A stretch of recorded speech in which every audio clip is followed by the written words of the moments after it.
Hello and welcome to the Make It in Action podcast. This episode, as the last few episodes have also been, is presented by G Fuel, the official drink of esports, and it's really super duper tasty. Use code MCA at checkout at gfuel.com for a discount on your next order. It really is, though. It really is tasty. I'm crushing cherry limeade right now, so I can't. That may sound like an ad because it is, but it's very good. I am Trevor May, aka I am Trevor May on the internet, and I am joined by your friend Paul, aka Action Jackson, aka since we made you on MLB The Show, we've been calling you XJ. Ooh, shit! XJ with the play, dude. Everyone's like XJ, X. Every time you give out the bat, dude, you're raking. So I'm rebranding. Expect that in your chat soon. You are XJ. XJ. Damn. Dude, Gold Glove. Can't wait. Holy frig. Well, thank you. It's good to be here as always. Yeah. Appreciate that intro. You're welcome. And we also have another person here because we always do. And I'm super excited to introduce this person. They're the owner, creator, founder of Night Mode Records, streamer since 2010. That what did computers even exist then? No. Jericho's here. Thank you. Woo! Yeah. Jericho's here, dude. What's up, guys? Hey, I want you to know that I made you. I made you also on the. I don't know if you saw that, but I make. I all did the not streamers see on it. the team. Where did you put me? I played left field. No, you're the setup guy out of the bullpen. So you come in right before the closer. You're the me. I do that in real life. You're me. It's an awful job, personally. I wish you could have put me in something more notable. Okay. Well, the rest are full. I'm sorry. We had, we got Lupo and Ninja up the middle, shortstop and second base. We got Paul playing third. We got Tim at first, obviously. Of course. Nick Merck's in right. Courage is in center, and Jordan Fisher's in left. You put Courage in center? Okay, so Courage alive. Shouldn't he catch? He should catch. Marcel's catching. Okay. Marcel's the catcher. Actually, the joke with Courage is he's 6'4", 230 pounds, just a unit. He's just an absolute linebacker. At He's the only field. one that I was nice to. Everyone else is just like, you should see Ben and Tyler. They're just what did you do to me? Skinny and tiny. Actually, you're just short. You're fast though, and you're the most well-rounded player on my team. Nice. And you're gonna win the Gold Glove. And your beard is nice. I better. But yeah, you're 5'9", and so is Jordan. Jordan's tiny, but he looks like Griffey, tiny. So that's pretty cool. But yeah, I had to make your last name Jericho, Tucker. Because it wouldn't let me put your real. I get discriminated against far too much in every video game. In FIFA, I have to do Bonera because of course you can't. But there is a voice line. Yeah, I think it's either that or Spanish. Bonera. And I am working my way up the MLS. It's not a long ladder, but I'm getting there because it's American playing soccer. But yeah, you can't put Tucker's last name into games. I'm sorry, I laughed way too hard because I just wasn't expecting it. I was like, there's no way. But yeah, I made all you guys literally got pictures of you on the side monitor and went through the editing and made everyone look as close to you as possible. Some of them were good.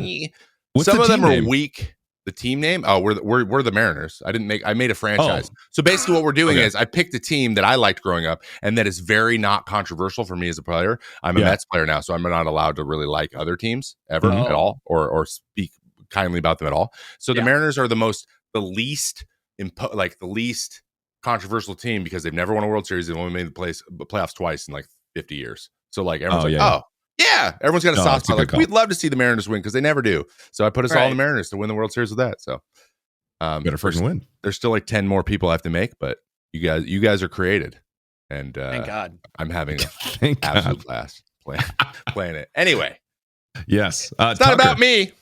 Yes, I wanted to know. So your origin story started 2009. Yeah, you were a small baby back then. How did you get involved in all this? I was 15. 16. I don't remember how old I was. That was years Looked ago. Exactly the same. I did. I actually if I've gone back and watched my beginning videos, and because I was in the midst of puberty, my voice was actually lower than it is now. I don't know what happened, but it's like my voice was like a stock, right? It's like crypto. It hit the bottom and it bounced. So we're right here, and I'm hoping we don't have a bull run, because I'm gonna be like, yeah, no, what's going on? I'm Tucker. Hey, I wish. No, I got into making YouTube videos in 2009. Because I was playing Call of Duty with a bunch of friends, some people that I'd never met before.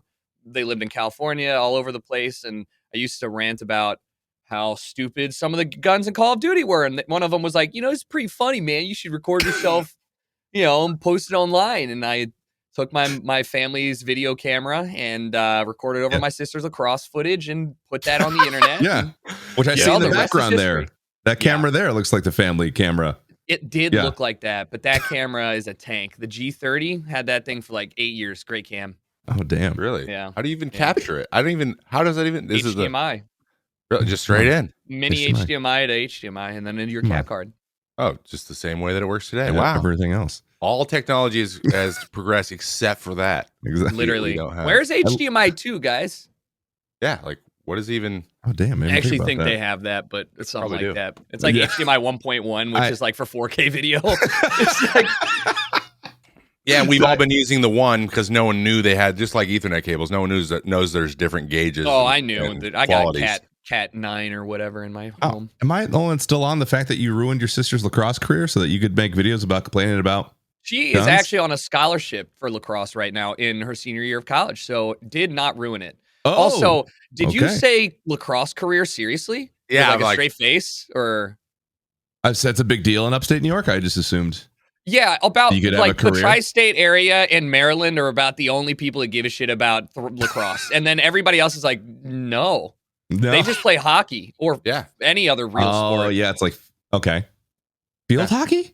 Or hockey? No, hockey. Also same places. Hockey. Okay. Hockey players and lacrosse players are the same person. All right, they care about flow, and they care about hitting people, and they care about like mid-calf socks. That's about it. Mid-calf socks being there is a Major League Lacrosse MLL. So. I know. Kyle Harrison went to my high school. He's like the only one that I could name if you asked me to name a professional lacrosse player. Kyle Harrison. Yeah, no idea who that is. My sister went to University of Delaware, and she dated a guy who played in that league for 4 years. Well, I'm pretty sure he made about $30,000 the whole time. So I was gonna say minimum salary is like meal vouchers or something. Oh god! Pretty sure it's a plane ticket and a Happy Meal. I think. That's what hey, you want to play? It's still fun, I think, at this level, but you might need to have a side job. Yeah. Anyone who doesn't know how heavy a lacrosse ball is, though, just go get hit in the shin by one and see. Those if it's a game you want to play. Yeah, those the goalie's not wearing anything, man. He's wearing like a little bit more pads. Yeah, maybe with a bigger little net thing. So dumb. How did we? No, horrendous. We're talking about lacrosse right now. Sorry, I don't know, sister. I was concerned about her career. Apparently, she doesn't have one. Way off topic. So you made videos complaining about guns, but other things. You did skits as well. Yeah, I actually didn't put any gameplay videos up because capture cards weren't capture cards. They were, they were Hauppauge HD PVRs, and even before that, like the Dazzle and Easy Cap and all this stuff. They were basically made for you to DVR shows with like 900 component cables plugged in your TV. And so it was like $500 for this, and I'm like, I'm 15, man. I'm mowing lawns. Like $500 is my whole life savings. So, I just made skits of like stupid video game skits, like going to the supermarket and asking people if they knew who famous like montage makers were, and saying it was for school projects, and just like dumb early YouTube stuff, which I look back on fondly, but we're not going back there ever again. Is it still up? I think you could probably find. I privated most of my videos prior to 2015, just because like different times I look bad. I don't want anybody judging me based off of my gameplay from 2015. Like those were the days of sitting down and doing one take commentaries with like no idea what you were going to talk about. Just bad content. But yeah, I'm sure you can find some old ones. But I think honestly, Jericho, with your brand, I think that'd be perfect. I think that's exactly cool. That's really it's good. Like in a good way. Yeah, cool. No, like in a good way. Yeah, well, how in a good way? What do you mean? No, like it's you make a video and it's about like a one take, like a little cringe. It's like it's good. Yeah. I mean, it's the good old, but they don't hold up, right? It's like listening to your first garage band like beats, right? That's fair. Kanye's not talking about stuff he made back in when he was like 15. Right? He doesn't like that anymore. True. Yeah. Fair enough. I'm saying I'm Kanye. Yeah. Yeah. That's I So little manic and people like don't know how to handle me is pretty much where we're at. Right little now. manic. Okay, perfect. Yeah, my whole house, everything's white. I have statues of myself everywhere. Kanye. Yeah. The guy's house is crazy, by the way. Absolutely. I haven't seen it. I got to watch it on stream. So in 2009, Twitch didn't exist, right? No, Justin TV wasn't really a thing. I mean, it sort of was. Still just Justin. It was just there was no TV. No, Ustream. Yeah. Ustream was where I would live stream on, and and you could. It wasn't like there was no OBS, right? So you had to use Flash Media Encoder or Wirecast. It was like, I mean, I felt like Hacker Man out here with like 9 different windows to get us 360p video on my parents' rural internet to go out to the internet. Dude, that is commitment. Where did you live, or where were you? Baltimore, north of Baltimore, Maryland, somewhere outside of Towson. If anybody's from there. Oh, okay. I always imagined you living in Baltimore. Yeah, no, I like to put that in people's mental images, but no, I mean, I did not live in inner city Baltimore. Oh, damn. Okay. Very rarely do. Everyone thinks I live in Seattle. I don't live in Seattle. Like, what if you want me to tell you I live in Jacksonville? Somebody's like, what's that known for? I'm like, Exxon oil spills, maybe? I don't know. There's like nothing up there. Hey, don't you disparage Genticles' hometown, all right? Yeah. Because it's so funny that you use Jacksonville too. I love that. That place is well, Jacksonville is my hometown, but Jacksonville, Maryland, it's different. Oh, good point. Okay, so that was my bad. There could be more than one Jacksonville. No way. I didn't know that. Well, how am I supposed to just assume he's talking about Jacksonville, Maryland, right? First time I ever heard that. Anyway, no offense. You never heard of Tulsa, Washington. Literally like 800 people live there. So. Oh, Jesus. Yeah. So Ustream, I actually used Ustream when I first started DJing in 2011. Fun story. Really? And yes, it is very hard to get. I didn't even try to get video. It was just the audio feed. That was a photo, and a photo of you, and then I was like, no one wants to listen to this. What am I doing right now? You guys like this? No one's there. It's just me and my buddy. Literally. And I'm like, can I just play music for you, dude, while we sit around? That's what SoundCloud's for. Yeah, I had one of those too. Still have it. Hey, beef. Yeah. So lately, and then you, when did you start doing live stuff on Twitch? What year was that? My first streams were like I was streaming like Dead Space 2 back when I was in my parents' basement and stuff. So I don't know if my official Twitch account was created like February of 2010, right? And I think I was just streaming that day. Like I think I had changed my name or done something, converted my Justin TV account. It was whatever, but pretty much from then on, it was like a once every couple of days, once a week thing all through college. The 1 year that I went. And then from then on, it was like it became more and more regular, just like YouTube. Twitch is a lot of fun, different medium, but same, but diff. Same, yeah, it's the same, but diff. Same, no, but diff. Perfect. Have you been doing YouTube parallel to Twitch the whole time? Making videos and being live. Yes. Well, YouTube and Twitch have been parallel as long as I've been doing Twitch, but I think YouTube has like a 2-year head start because I had like early YouTube accounts from like 2008 that are on different names that completely different content. So really, yeah, I'm old, dude. How old are you? I was just gonna say you're 28. Oh, like that's why it's so crazy because I'm 4 years older than you, and you've been doing this for so long. No, so long. That's so long. That's really impressive. I'm I just need to be stoked. very clear here. Yeah, I'm kind of stoked to, I got 2 more years and then I will have spent half of my life making internet content, which is got like, I cannot wait to be in a case study for like mental health when I'm like 50, because that can't be good, right? Like there's no way. Dude. There's something wrong with me somewhere. If not mental health, then it's like certainly physically, at least for me, I feel like I'm falling apart and all I do is sit in a chair for like 7 hours a day. You have the classic like desk job problem though. That's like that's very common. It's pervasive. I did not. I just got back from I'm chiropractor. Like literally ran over here from the chiropractor because I'm like, he's like, what's going on? I'm like, well, you see, my joints hurt. Like all of it is in pain. Mm-hmm. And he's like, what do you do? And I'm like, stream. He's like, maybe stand from now on. I don't know. Like. Because it's so insane. I work out with this buddy of mine who just turned 40, and I have a myriad more issues than he does. So I feel like I have to be a spokesperson now to these young kids of like, stand up, because it's going to be, you're going to pay for a chiropractor if you don't take care of yourself now. Sit on a physio ball. Stand up. Something. Get a standing desk. Something. Hey, Bajira does a lot of really great stuff in that vein too. Like he's like, all right guys, an hour and a half. Oh, nice. Right. Hour and a half.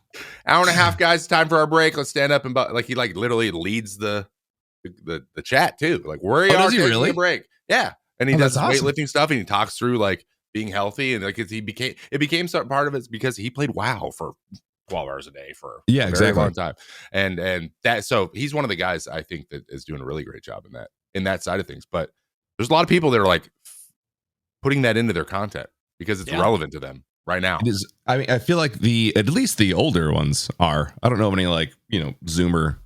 Yeah, because they haven't made the mistakes yet. Stretch. They're still out here. No. But gamers are definitely. There's been a significant shift in the mentality of how people want to be seen as gamers from like the shut-in to more of a lifestyle branding. Right, being a gamer seems to be more in line with a lifestyle standard that isn't necessarily you have a standing desk and you weren't using it. I mean, I do too, but I also am not using it. So same. But yeah, like I think it's cool to be fit, or at least cool not to be unhealthy anymore. Cool not to be unhealthy, 100%. It's a good, better way to put it. It's not necessarily like people are looking to be fit, but it's cool to be healthy or to make healthy choices.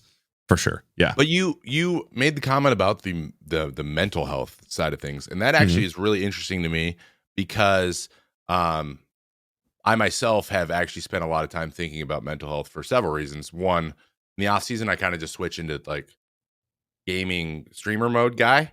And I experienced a lot of the stuff that people who do that full time feel sometimes. Then during the season, I got to deal with, the pressure of baseball. And this last year I was in New York, man, for the first time, and that was just it's a different beast, and there's a different set of obstacles and things that you need to accept that are going to be there, and you have to work through and find out ways to manage that I had never experienced before. So I had all of that going on, and the other day my wife was watching a video essay, which first of all, people who make video, it's basically just a 2-hour YouTube video of someone breaking down something else. And if someone breaking down Bo Burnham's Inside, all of the songs as we went through. Keeps coming up. I haven't seen this yet. I don't know. Oh, so great. Good for existential crises. Yeah. But basically the premise of this was that us millennials and even Bo now, because he's 30, is like, I grew up parallel to the growth of the internet. Like we grew up together. And now kids are growing up and it's just part of them. It's like we don't have like a natural skill you learn is how to manage a UI at 2 years old. We didn't do that. We learned when we were older. Yeah. And that is terrifying for a lot of reasons. So that's why older people struggle to get into things because it's not natural for them. But young people, it's natural now. And with that comes the need to put everything on everything so everyone sees it and reacts to it all the time. Right. It's becoming like a natural, it's like becoming a want. And that's so interesting because of streaming. The whole thing is right. Oh, I got to stream now, or I'm not gonna. Get there, right. That's it. It's that premise with everything now, though. Like with Instagram, kids with Snapchat. I was just gonna say Instagram, yeah. Kids with Snapchat and keeping up the streaks for thousands of days just to do it. Mm-hmm. There was a girl who came on and talked to him. She's like, I was afraid to break up with my boyfriend because I wanted to break up. I don't want to ruin our Snapchat streak. They were together for like 4 years. And she's like, I wanted to break up for like the last year, but I didn't want to ruin that was part of my motivation for staying. That seems like a totally different thing. You know what's so good about being our age, right? Like we were born in a time where we got to experience the peak of the 90s, the emergence of cell phone tech and internet tech, right? We grew up normal, and then we got to have our teens and our early 20s and whatnot with tech's emerging, it's growing. And then by the time we're like 40, 50, 60, when they finally nailed down like virtual reality full dive, we're already through our lives. We get to spend the frail years plugged in. Everybody on either side gets to fucking ruin their lives from the get-go. And like they're in there from 20 years on, or they don't get any of that. We were born at the perfect time to have all of it not fuck us up too much. Can I curse? I'm sorry. Yes, 100%. Okay. Are you kidding me? I didn't know. Sometimes people are like, yeah. Yeah. No, we don't play Fortnite anymore. We're good. I think it's the well, every generation thinks that they're the best, but I do think that you're right as far as that particular thing. It's like, yeah, we nailed it perfectly. I'm not looking forward to being like 80 though, and then like watching the good stuff, and then not being able to participate in it. I'll be too old. It's gonna be full dive. They just strap an IV in, put you in a haptic suit. You're not gonna use your legs anyways; they don't work. So then, like Matrix it. Yeah, you're just not gonna be you anymore. And then that won't cause problems. Yeah. It'll be fun. Oh, you'll be you. You'll just be like a cute anime girl running around New World 72 and then just smacking trees. New World 72. There's still no lore. Oh my God, New World, please release VR compatibility. If I had to do this motion, dude, get one of those Omnispheres. You've seen those, right? You strap in and you run. Oh my God, imagine running 7 kilometers to your quest. You're just drenched in sweat. Oh, I gotta fucking. You're like half the level. Dude, but what's wrong with you? I don't have any A's off. You're ripped. Just absolutely cut. Giant quads. Yeah. That's the dream. My goodness. Well, that would solve the being active problem. Yeah, right? No, absolutely. Very quickly. You'd have to recover at night after, though. Oh, yeah. I wanted to kind of switch gears here a little bit because you actually literally hot off the presses just posted about able.com. Yeah, you guys get an exclusive. I haven't talked about this with anyone. Let's go. What's it about? What's the deal with Able? Cool. So Able is formerly known as Better. Able is a finance app that I invested in alongside a shit ton of really, really close friends, some also really influential people in both finance and in the influencer and creator economy system. So we have like former co-creator of YouTube. We have co-creator of Robinhood. I believe we got Casey Neistat. We've got Phil DeFranco, myself, Vanos. There's some others that they haven't announced yet, so I won't, out them. But like that plus a bunch of VCs who are very interested in it. What is it though? It's a way for people who are independent contractors, independent creators, independent businesses to easily sort through and process all of their income, right? It basically, if you are a streamer and you have Twitch and Twitch pays you with direct deposit, but you also get tips in Cash App and PayPal, which is pretty normal. And then you also do like merch that goes to a different bank account. This lets you see all of your balances across Cash App, Venmo, PayPal, bank accounts, whatever it is. Manage your invoices so you can send invoices to people directly, and then automatically set aside just easily via text, like set aside for your estimated quarterly taxes, reminders for all that stuff. It's basically an all-in. It's an all-in-one way to help you better manage your finances as an independent when you're getting like 9 different cash sources, and it's just like, trust me, I am one, and I did my own finances for ages. Taxes and shit are so confusing. If there was just an easy way for me to type yes when somebody was like, you just got paid $700. Do you want to set aside this for taxes plus this for savings like we agreed upon? Yeah. Okay, it's done. Then we're good. Like, so it's my first actual major investment in any company, and I'm stoked on it because it really solves a lot of the problems that I had growing up in Creatorville, USA, or world. No, yeah. I think to some degree we've all dealt with that. So is this like, is this a bank or no? It doesn't serve as like I guess it's not a bank. I guess the best way to describe it is it helps you be a middleman for all that, like a CPA. I have a CPA, right? My CPA sees all my finances and he's like, hey, here's how much you're going to owe for taxes. Here's what you need to do. this CPAs are expensive and not everybody needs one. This is for the person like us, like you, who's running an Etsy shop, or my dog walker who takes 9 different payments. It's not a bank account where you store money. It just sets aside money for taxes. It lets you keep up to date on all of your balances across everything. So you don't have to like, all right, I got $150 in PayPal, $900 in my bank. I'm trying to figure out if I can merge all this. And then, also keep track of your payments, who's paying you, when it's happening. It's a management system. It's not a bank. Cool. Okay. Gotcha. Yeah. That would have, like, if you did have a CPA that basically filed your tax, does the filing and stuff for you, like, you could give them all that information and make their lives you still gotta walk to the bank. Yeah. It's not gonna walk to the post office on April 15th and do this for you, though. So I'm sorry, until we figure out that process, like, Abel can't do it, but you got to be able to do that yourself. Yeah. There's always some level of responsibility you have to take, but But you won't have to like go and find everything, put it all together so that you're doing your taxes. You'll just have it there all the time and be able to monitor it too as you go. And obviously this is the first launch, so it's going to be invite only and then wait list and slowly roll out. We have some really cool things that I won't talk about that are going to come with that. But also I've heard, because I get to sit in on these meetings. Very exciting to hear what smart people are coming up with idea-wise. I'm sitting in here and they've told me some of the stuff in the pipeline. I'm like, I was unsure you could even do this, but it's a game changer in my opinion. It was the fastest I was literally on the phone and I was like, so what's the transfer details? Like, I just need to know where to put my dollars. Like, exactly. It's exciting because that is a huge missing component, especially in such a growing area with all these different things, YouTube, OnlyFans, Twitch. Like, that is so needed. Like, I mean, even just doing this 5 years ago, it was a nightmare to do taxes. I'm not gonna sugarcoat it. Most of us are pretty stupid, right? Like I am making YouTube videos because I physically can't bank.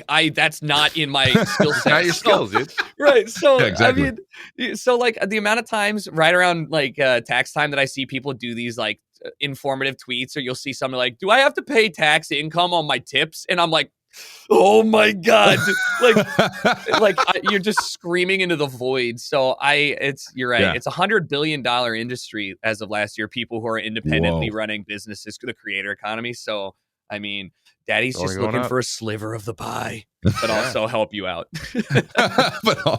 But I mean, come on, there's a reason I invested. Yeah, no. Oh, yeah. I mean, you're like, I think this needs to exist. It's going to exist probably without you. So you might as well hop on the old train. Strap me in. But it's not like they're going to be like, oh, Jericho's not involved. All right, let's scrap it. No. What else you guys got? You got a Facebook competitor we could make? They looked at the YouTube, co-creator, and they were like, listen, we can't get Jericho on board. I don't know what to do here. Vanos, what do we do? I don't know. I think we just call it a day. The idea. I think we just move on. Let's work on that Spotify competitor we're gonna. Oh my God, Spotify. You mean Twitch competitor with Spotify? Oh God, yes. So that also actually leads into Spotify. Oh God, I'm just like so good at that. Nice. Night mode. Transition. Yeah. How is that going? How is night mode? Really, really great, man.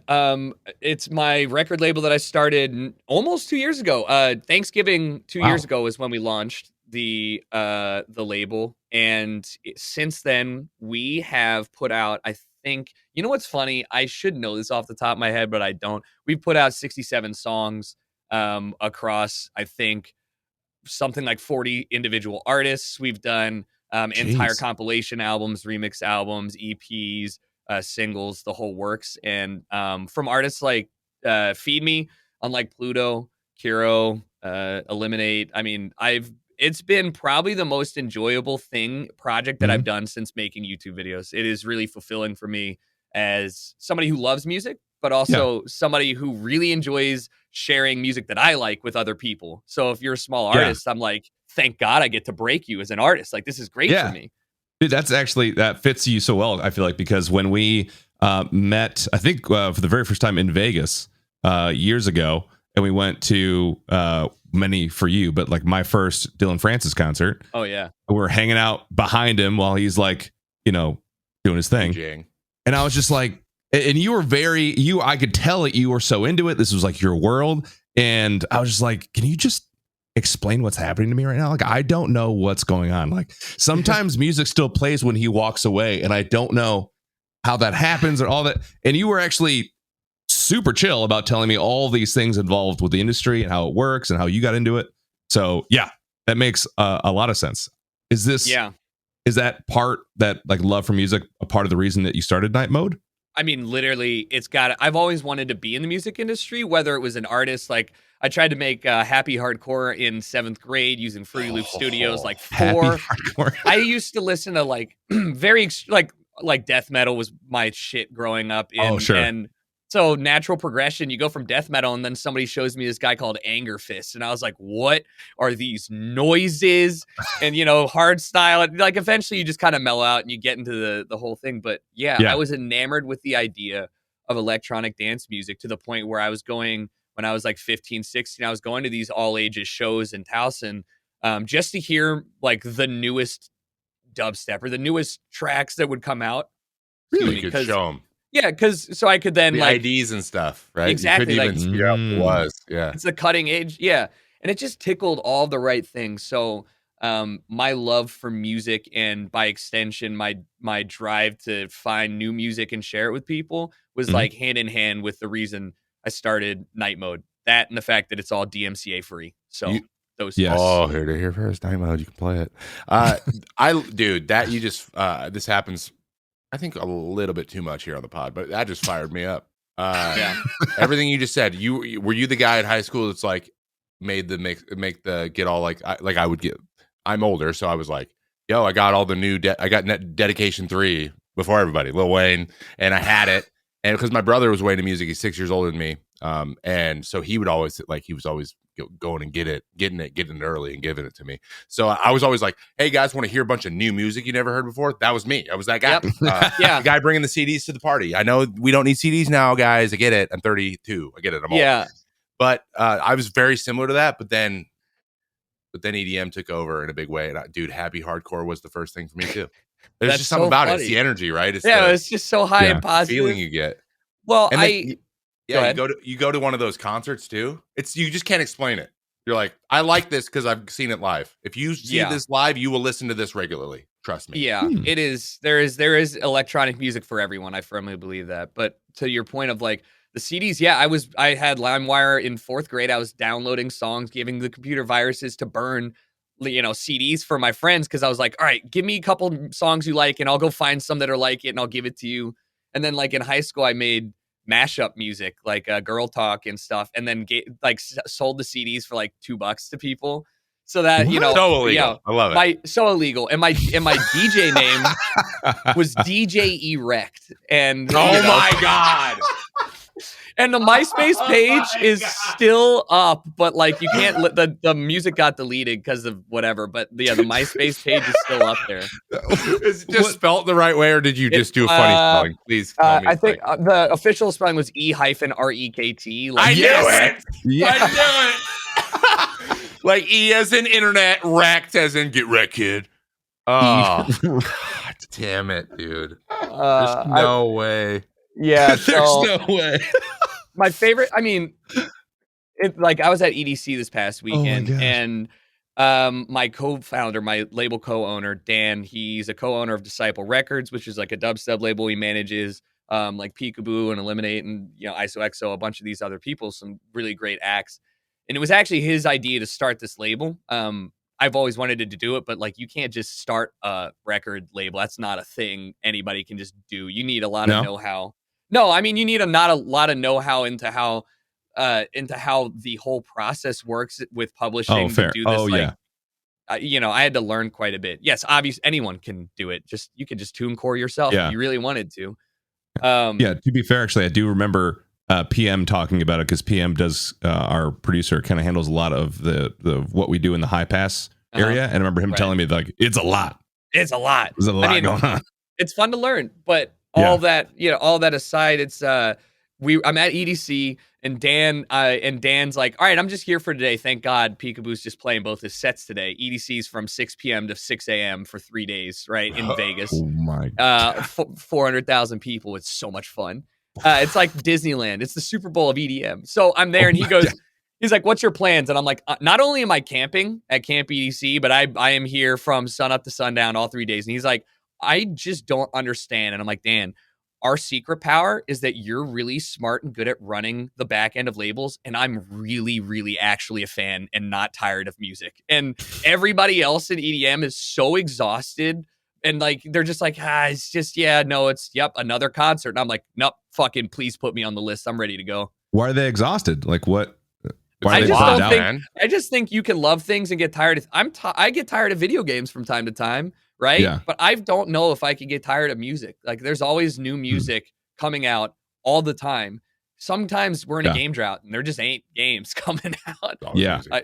So It's true. So, that's why we all play Tarkov for a while. I gotta find out some music stuff then, because what's the right now? What's an artist that you're listening to that maybe people don't know about?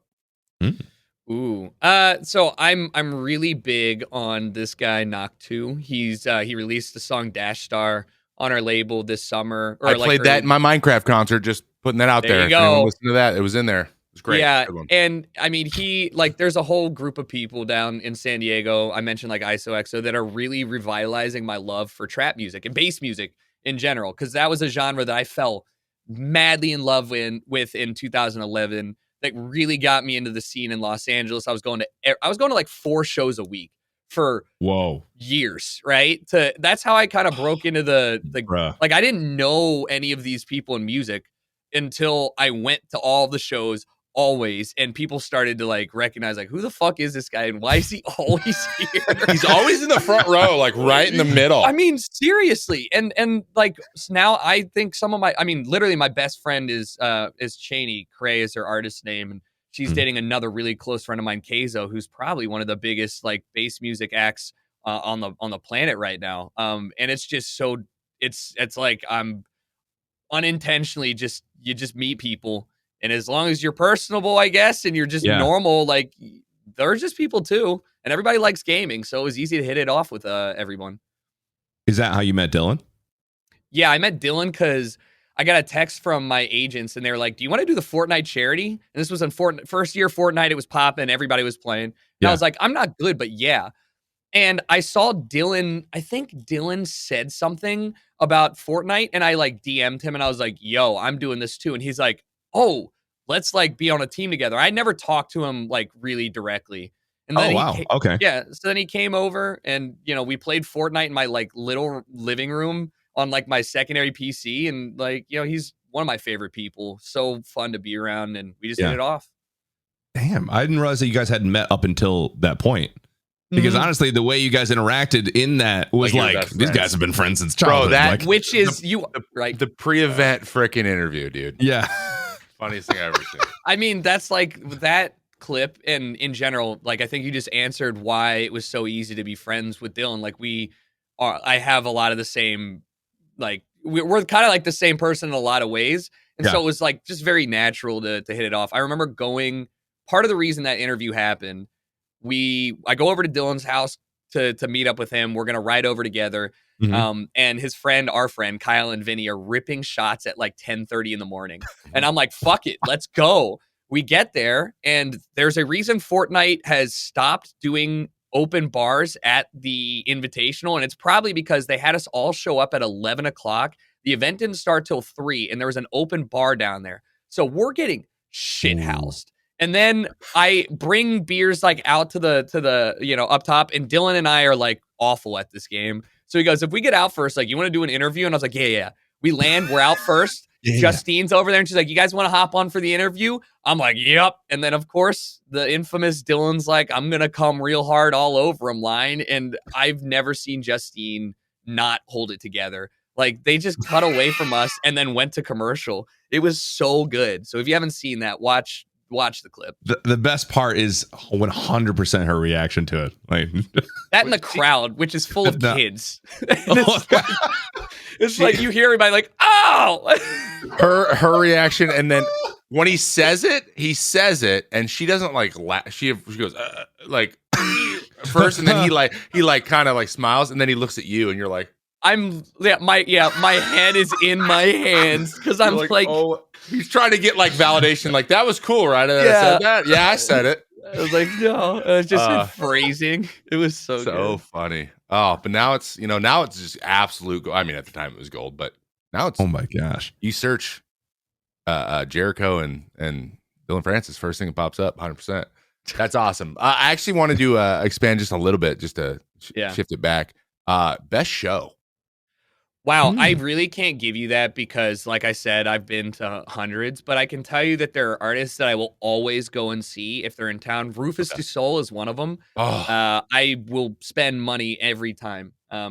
Charlotte DeWitt is my absolute favorite artist right now. She is a queen and crushes. And then, like EDC this year, Deadmau5 and his side project or his other alter ego Test Pilot, which is just like techno. That man, I think I enjoy Joel as a human more than anyone because he just does what he wants, and if you don't like it, fuck you. It doesn't matter. It's just so fun, dude. Wow. I played with him Fortnite for 20 minutes. We played and 2 he got games. off.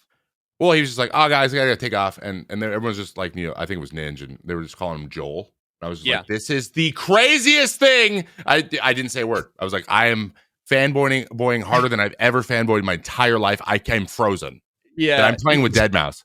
This is insane. I mean, it was weird too because I used to watch Deadmau5 stream when I like early 2010. He was one of, I mean, he's obviously very technologically savvy. That dude was streaming, with a kitty cat, like a very small kitty version of Meowingtons, and just like I remember watching those streams, and then eventually PUBG comes around. We're doing all these PUBG events. Like I get along well with him.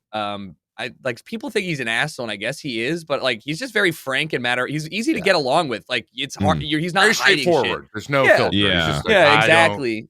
You don't like it. He's like, I don't like you very much, dude. You should probably leave. And you're like, yeah, and you're like, okay. And actually, what are you gonna right, say? I should.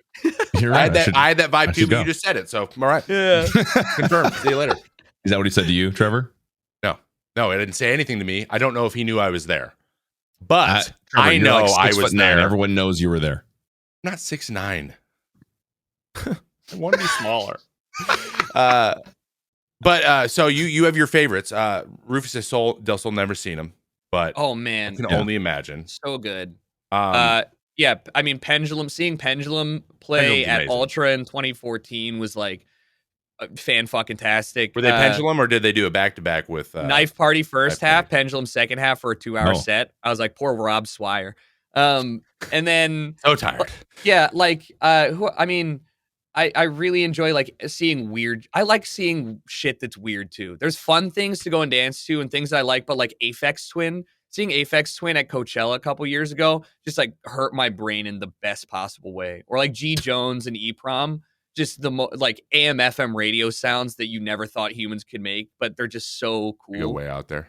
Yeah, I love it. Have you seen Heldens or Hilo live? Yeah, I watched. Hilo. He did I love a Hilo. little bit. I love Hilo more than Heldens at this point. Me too. Yeah, he played at EDC. Saw his set. It was good. It was more Hilo than Heldens, but still, I just like.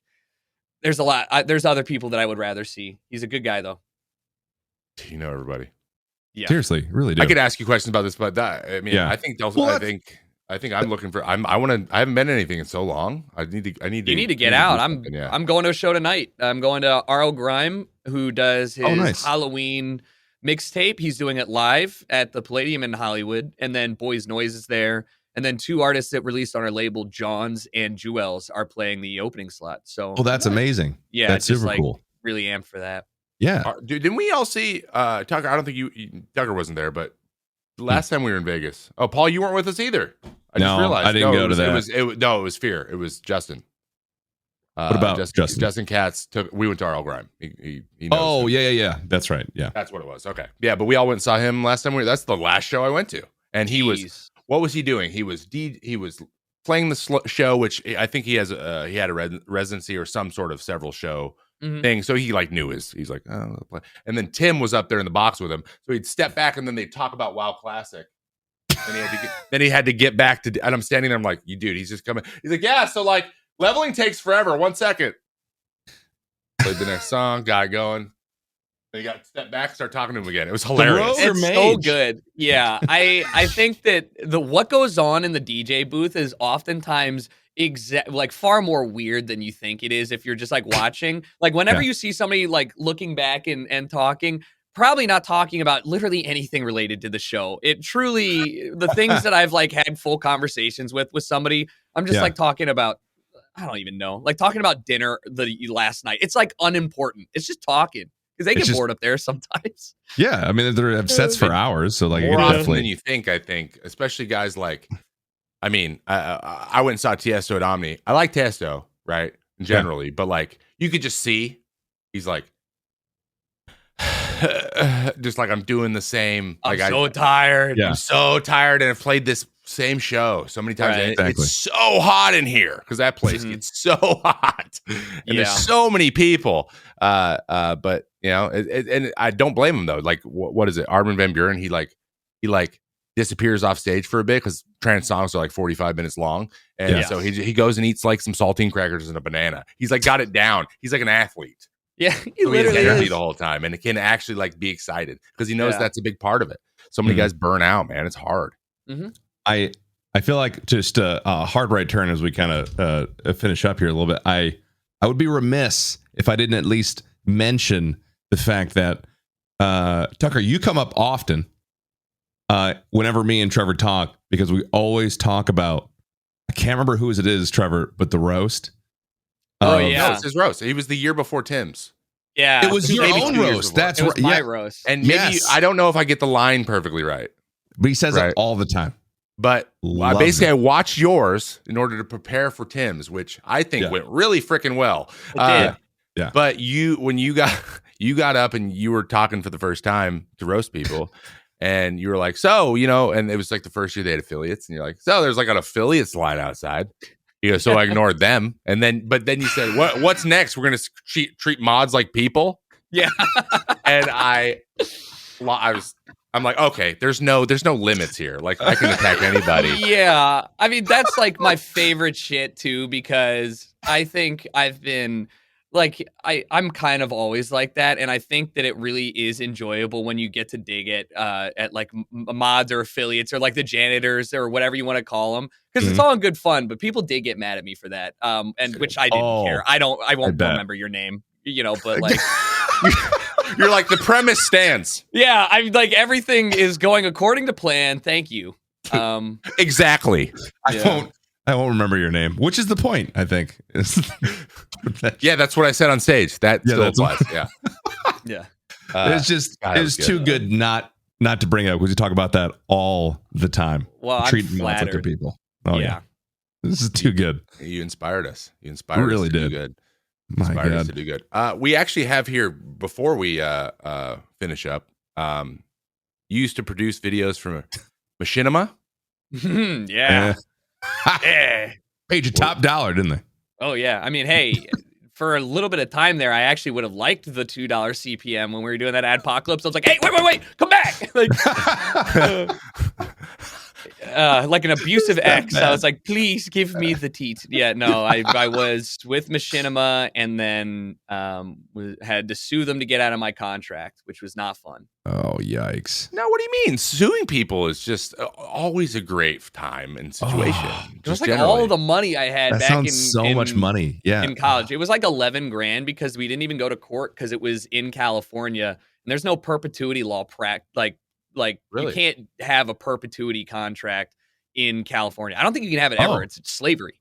It's like you can't own something forever no matter what. Like it's sprinkled in almost every contract that I sign. It's always in there somewhere. No.